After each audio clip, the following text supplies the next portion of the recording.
கல் பார்த்தோம்.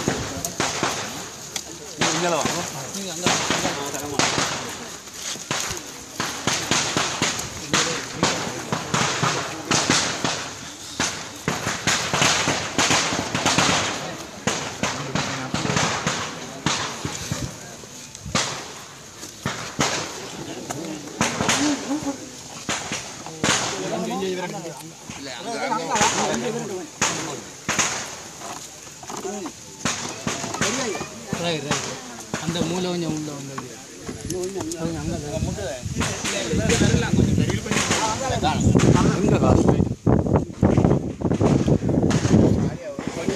கொஞ்சம் மூலம் சொட்டு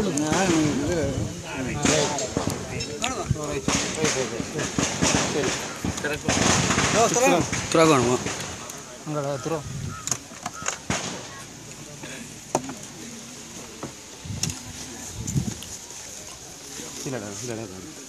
இது சீட்டு ரெண்டு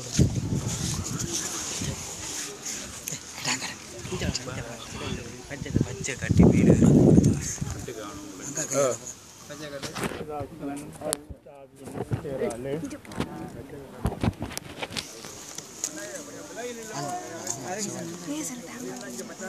அன்பார்ந்த சகோதரர்களே, இறைவனடி சேர்ந்த நம் சகோதரி பெனடிக்ட் அம்மாவின் ஆன்ம இளைப்பாற்றிக்காக நம்பிக்கையுடன் வேண்டுதல்கள் பல புரிந்தபின் அவரது பூத உடலை நல்லடக்கம் செய்ய நீங்கள் கொண்டு வந்திருக்கின்றோம்.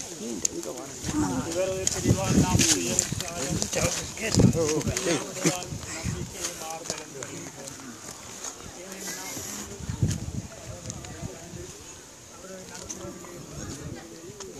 மிகுந்தவர்களாக இப்பொழுது எங்கிருந்து நாம் பிரிந்து செல்லும் நாம் எல்லோரும் இறைவனை நினைக்கத்தால் அவரது அரசில் மீண்டும் ஒரு நாள் மகிழ்வுடன் கூடுவோம். எனவே கிறிஸ்துவின் விசுவாசத்தில் நாம் ஒருவருக்கொருவர் ஆறுதல் கூறுவோம். எம் கிறிஸ்துவ விசுவாசத்தின் வழியாக எமக்கு இந்த துன்ப வேதனையில் ஆறுதல் அளிக்கும் இறைவனுக்கு நன்றி கூறி பின்வரும் திருப்பாடலில் பங்கு கொள்வோம். பதிலுரையாக ஆண்டவருக்கு நன்றி செலுத்துங்கள், ஏனெனில் அவர் நல்லவர் என்று கூறுங்கள். ஆண்டவருக்கு நன்றி செலுத்துங்கள், ஏனெனில் அவர் நல்லவர். ஆண்டவருக்கு நன்றி செலுத்துங்கள், ஏனெனில் அவர் நல்லவர். என்றென்றும் உள்ளது அவரது பேரன்பு.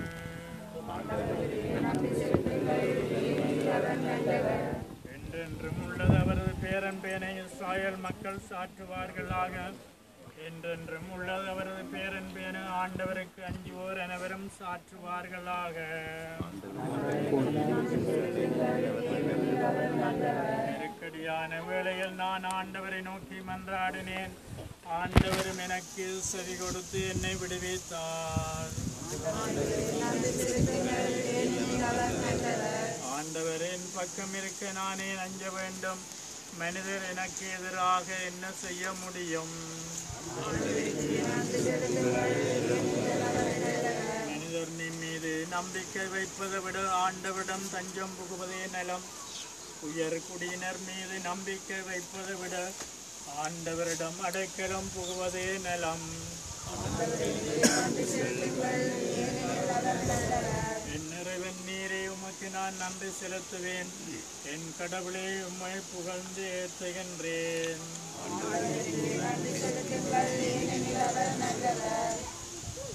பிறந்த நம் சகோதரியின் பூத உடலை நாம் அடக்கம் செய்ய போகின்ற இந்த கல்லறையை அன்பு நிறைந்த இறைவன் ஆசீர்வதித்தருள வேண்டும் என்று சதித்தோம். ஆண்டவராகிய இயேசு கிறிஸ்துவே, நீர் கல்லறையில் 3 நாள் துயில் கொண்டதால் உம்மீது விசுவாசம் கொண்ட அனைவரின் கல்லறைகளையும் அர்ச்சிக்கின்றீர். எனவே உடல் அடக்கத்திற்காக பயன்படும் இக்கல்லறைகள் உயிர்த்தலும் நம்பிக்கையையும் வளர்க்கின்றன. அன்பான ஆண்டவரே, உம்மடியாரும் சகோதரி பெர்னடிக்ட் அம்மாவினுடைய உடலை அடக்கம் செய்ய நாம் ஆயத்தப்படுத்தி இருக்கும் இந்த கல்லறையை ஆசீர்வதித்தோம்.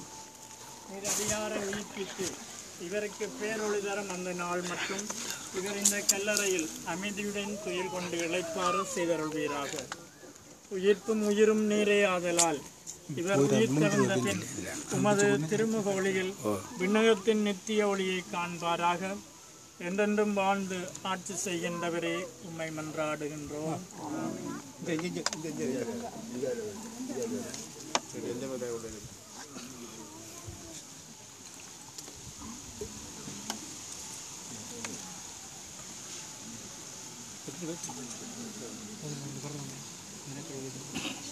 நம் சகோதரரை இவ்வுலக வாழ்வென்று தம்மிடம் அழைத்துக் கொள்ள எல்லாம் வல்ல இறைவன் திருவுளம் கொண்டனால் இவர் உருவான மண்ணுக்கே திரும்பி செல்லும்படி இவர் உடலை நிலத்துக்கு கையளிக்கின்றோம்.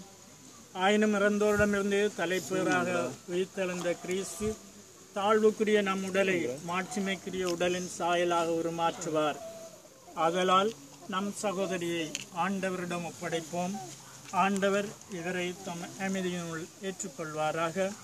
இவரது உடலையும் இறுதி நாளில் உயிர்த்தெழ செய்வாராக. நீ நீரினாலும் தூயாவியினாலும் திருமுழுக்கு பெற்றாய். திருமுழுக்கின் பேது உம்மீது தொடங்கி வைத்த புது வாழ்வை ஆண்டவர் இயேசு கிறிஸ்து நிறைவு செய்வாராக. உம்முடைய உடல் இறைவனின் ஆலயமாக இருந்தது. ஆகவே ஆண்டவர் இயேசு உமக்கு முடிவில்லாத பேரின்ப வாழ்வை தமது கொடையாக அருள்வாராக. ஆண்டவரே, உமது திருவுளப்படி வாழ்ந்து இறந்த உம்மடியார் பெர்னதேத் அம்மா தம் தீய செயல்களுக்கு தண்டனை பெறாதபடி இரக்கம் காட்டியருளும். இவரது மெய்யான விசுவாசம் இவ்வுலகில் இவருக்கு விசுவாசிகளின் கூட்டத்தில் இடமளித்தது போல உமது இரக்கத்தால் இவர் மறு உலகில் புனிதரின் கூட்டத்திலும் சேர வேண்டுமென்று உம்மை மன்றாடுகின்றோம். எங்கள் ஆண்டவராகிய இயேசு கிறிஸ்து வழியாக உம்மை மன்றாடுகின்றோம். ஆண்டவரை நித்திய இளைப்பாற்றி இவருக்கு அளித்தருளும். இவர் சமாதானத்தில் இளைப்பார்வாராக. பெர்னதேத் அம்மா, நீ மண்ணிலிருந்து உருவானீர், அந்த மண்ணுக்கே திரும்ப செல்கின்றீர். ஆனால் ஆண்டவர் உம்மை ஒரு நாள் உயிர்த்தெழ செய்வார்.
இல்லை சோமான்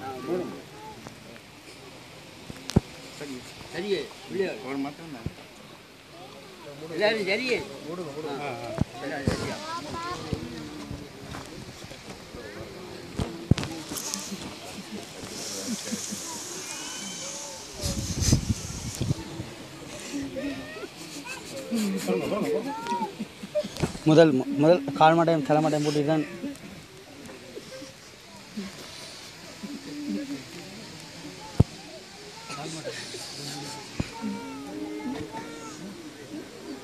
கால் மட்டும்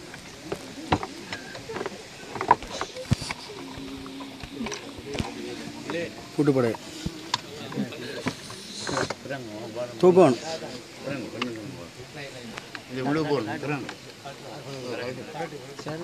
இல்லை இங்கே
நீங்கள் போடுங்க ஐயா.